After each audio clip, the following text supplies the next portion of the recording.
अब हम लोग बढ़ते हैं इसके अगले क्वेश्चन की तरफ। क्वेश्चन कह रहा है कि संख्या 12, 144 और 240 का लघुत्तम समापवर्तक यानी कि लासा LCM, ठीक है, अभाज्य गुणनखंड विधि से ज्ञात करें। ये सब मैं कहूँ ये सब जो है ना फ्री का यानी कि मुफ्त का नंबर 2 नंबर उठाने वाला है। इतना इजी क्वेश्चन है, इतना आसान क्वेश्चन ये है कि कुछ कहना ही नहीं है, ठीक है। ये सब फ्री का मतलब समझिए कि तुम आराम आराम से 2 मार्क्स एकदम रख लेना है लिख करके, ठीक है। चलिए, तो जिनको आता है उनके लिए पता होगा कि बेहद इजी क्वेश्चन है, बहुत ही आसान क्वेश्चन है। इनकेस अगर जिनको नहीं आता है कि अभाज्य गुणनखंड विधि से लासा कैसे निकाला जाता है, ठीक है, और या अगर आता भी है तो इसको कैसे बनाया जाता है, कैसे हम लोग हल करेंगे, इसको ध्यान से इसको जो है आप लोग देखें, ठीक है। देखो सबसे पहले क्या करेंगे, यहाँ कह रहा है क्योंकि लासा जो निकलता है ना वो कई तरीके से निकलता है। यहाँ पे कह रहा है कि अभाज्य गुणनखंड विधि से, ठीक है, प्राइम फैक्टराइजेशन मेथड से निकालना है। अभाज्य गुणनखंड विधि से हमें ये 3 संख्या का 12, 144 और 240 का लासा निकालना है। तो सबसे पहले क्या करेंगे कि आप चाहो तो उस कॉपी में, उसी एग्ज़ाम के कॉपी में ही राइट साइड में, दाएं साइड में, ठीक है, बाएं तरफ जो है अपना ये कर लेना, क्या बोलते हैं, इसका गुणनखंड कर लेना। जैसे मैंने 12 का कर लेता हूँ गुणनखंड करने, आई होप कि आता होगा इस तरह से। 12 का भी कर लेना है, 144 का भी कर लेना है, ठीक है। उसके बगल में ज़्यादा कंजस्टेड और ज़्यादा गंदा नहीं लगना चाहिए, कॉपी बिल्कुल साफ़ सुथरा नीट एंड क्लीन होना चाहिए, ठीक है। ये करके दिखा दोगे तो ज़्यादा अच्छा हो जाएगा। अगर डायरेक्ट गुणनखंड लिखना है तो डायरेक्ट भी लिख सकते हो, कोई दिक्कत नहीं है। अब अगला जो है 240, तो उसका भी हम लोग बगल में ही गुणनखंड करके दिखा देंगे कि सर देखिए हमने इस तरीके से गुणनखंड किया है। इससे क्या है कि जो कॉपी चेक करने वाला होता है उसके सामने एक अच्छा इमेज जाता है कि बच्चा जो है वो खुद से बनाया है, कहीं चोरी या है ना डकैती नहीं किया है वो। क्लियर है? चलिए, तो इसको हम लोग कैसे बनाएंगे। सबसे पहले 12 का गुणनखंड करेंगे। अब पहले पहचानना होता है कि वो सम संख्या है कि विषम संख्या है। तो लास्ट में 2 है, ठीक है, जिससे ये पूरा जो है सम संख्या बन जाता है 12। सम संख्या रहेगा तो 2 से स्टार्ट करेंगे, 2 एक सम संख्या है, 2 छक्के 12। फिर 6 सम संख्या है, फिर 2 से करेंगे, 2 तिहाई 6। अब इसको 1 से करके ख़त्म करेंगे, 3 एकम 3। अब 144 का करते हैं, लास्ट में 4 है तो सम संख्या है तो 2 से ही कटेगा, ठीक है। 2 7 जा 14, ठीक है, 2 अंक लेंगे 14 और 2 दूनी 4 यानी कि 72। अभी भी एक सम संख्या है, फिर इसको 2 से करेंगे, 2 तिहाई 6, ठीक है, 3 दूनी 6, 7 था 1 बचा, 12 हो गया, 2 छक्के 12। फिर 36 है, फिर 2 से करेंगे, ठीक है, 2 एकम 2 और 2 अठे 16, ठीक है। चलिए, फिर इसको करेंगे 2 से, सम संख्या है तो 9 दूनी 18। फिर इसको करेंगे, विषम संख्या है तो 3 से, 3 तिहाई 9 और फिर इसको 1 से करके ख़त्म कर देंगे। तो इस तरह से हमने 144 का भी जो है गुणनखंड कर लिया है। अब आते हैं 240 का फैक्टर। तो इसको कैसे करेंगे, देखो, तो इसको करेंगे, लास्ट में 0 है तो 2 से स्टार्ट करते हैं, 2 से करेंगे, ठीक है। चलिए, 24 से मान के चलो तो 12 दूनी 24 होता है और 1 0 लगा देना है। फिर 12 है, फिर 2 से करेंगे, 2 छक्के 12, फिर 0 लगा देना है। फिर 6 है, 2 से करेंगे, 2 तिहाई 6, फिर 0 लगा देना है, ठीक है। अब ये 30 है, फिर 2 से करेंगे तो 15 बार में, 15 दूनी 30। अब 15 विषम संख्या है तो 3 के पहाड़ा में भी और 5 के पहाड़ा में भी, तो 3 से करेंगे, ठीक है, 3 पच्चीस 15। अब एक संख्या आ गया भाज्य नंबर तो 5 से 1 से करके ख़त्म कर देंगे। इस तरह से हमने क्या किया कि तीनों का प्राइम फैक्टर यानी कि अभाज्य गुणनखंड कर लिया है, ठीक है। अब लासा कैसे बनाएंगे, तो सबसे पहले सारे गुणनखंड को यहाँ पर लिख लेंगे, ठीक है। देखो कैसे बनाएंगे, एग्ज़ाम में कैसे इसको हल करेंगे, ठीक है, वो तरीका फॉलोअप करना है, देखना है, ठीक है। सबसे पहले, ठीक है, चूँकि ठीक है।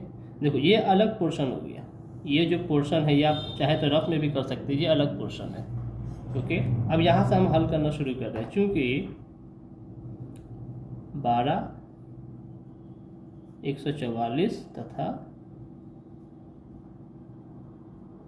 240 का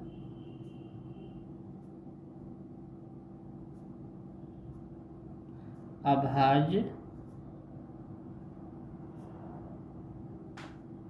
गुणनखंड करने पर, ठीक है, अभाज्य गुणनखंड करने पर। चलिए, तो अभाज्य गुणनखंड जो किया है उसका हम लोग लिख देंगे सामने सामने। 12 का हमने क्या किया, 2 × 2 × 3, तो 2 × 2 × 3 × 1, ठीक है। चलिए, 144 का हमने जो किया है उसको लिख लेते हैं। 144 इज इक्वल टू क्या है, 2 × 2 × 2 × 2 कितनी बार, 4 टाइम्स, 4 बार आया है, तो 2 को 4 बार लिख देंगे मल्टीप्लाई के फॉर्म में। फिर उसके बाद 3 है 2 बार, 3 को लिख लेते हैं, फिर लास्ट में 1, ठीक है। अब लिख लेते हैं 240 को, का गुणनखंड क्या क्या आया है, तो 1 2 3 4, 2 है 4 बार आया है, तो 2 × 2 × 2 × 2, 3 एक बार है, 5 एक बार है, × 3 × 5 × 1, ठीक है। इतना समझ आ गया। अब इसके बाद अतः लासा बराबर, अब लासा कैसे निकलेगा बताइए। क्या करेंगे कि सबसे पहले तीनों में जो मैच कर रहा है पहले उसको लेंगे, ठीक है। तीनों में क्या मैच कर रहा है, अक्सर क्या करते हैं लोग कि ऐसे लाइन मिला देते हैं, ऐसे, ये गलती कहीं नहीं करना, ठीक है, इससे बिल्कुल गंदा हो जाता है, ठीक है। दिमाग में रखो, देखिए ध्यान से कि तीनों में पहले क्या मैच कर रहा है, तो 2 मैच कर रहा है, तो यहाँ से एक 2 निकाल लेंगे। फिर यहाँ से ये वाला 2 मैच कर रहा है, ठीक है, ये 2 निकाल लेंगे, ठीक है। चलिए, 3 में और क्या मैच कर रहा है, फिर यहाँ से 3 मैच कर रहा है, तो यहाँ से फिर 3 निकाल लेंगे, क्लियर है। चलिए, तो ऊपर में 2 2 3, तीनों में 2 2 3 था, हमने निकाल लिया, ऊपर से खेल ख़त्म हो गया। अब आते हैं बीच में, तो हमने एक 2 निकाला था, एक और 2 निकाला था, ठीक है, तो ये वाला पार्ट निकल चुका है मेरा 2, और एक 3 निकाला था। देखो यहाँ से हमने इसको जो है हल्का हल्का लगाते हैं, पेंसिल से करके फिर इस कर लेना, इसको निकाला मैंने, ठीक है। फिर हमने यहाँ से इसको निकाला, ओके। फिर यहाँ से हमने 3 को निकाला, यहाँ से ऐसे, फिर हमने 3 को निकाला, ठीक है। बच कौन गया, अब आते हैं 2 में, पहले तीनों में देखना है, तीनों में जब पूरा हो जाएगा तो फिर 2 में देखेंगे। देखो अब 2 में क्या कौन मिल रहा है, यहाँ से एक 2 मिल रहा है, ठीक है, यहाँ से एक 2 मिल रहा है, तो यहाँ से 2 उठा लेंगे। फिर यहाँ से 2 मिल रहा है, इसको उठा लो, यहाँ से एक। अब जो बच गया, अब जो मैच नहीं कर रहा है, जो बच गया उसको लिख दो, 3 और 5, 3 और 5, और एक तो होगा ही, एक सब में है। तो इस तरह से हमें, ठीक है, सभी में से जो उभयनिष्ठ होगा गुणनखंड उसको छांट करके अलग कर लेना है, ठीक है। चलिए, अब यहाँ से सबको मल्टीप्लाई कर लेना है ना।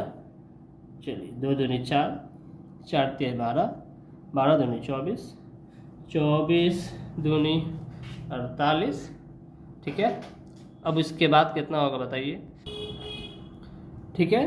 तो मल्टीप्लाई जब करोगे तो टोटल आएगा 720 आ गया। अब लास्ट में एक लाइन इसको लिख करके ख़त्म करना है कि अतः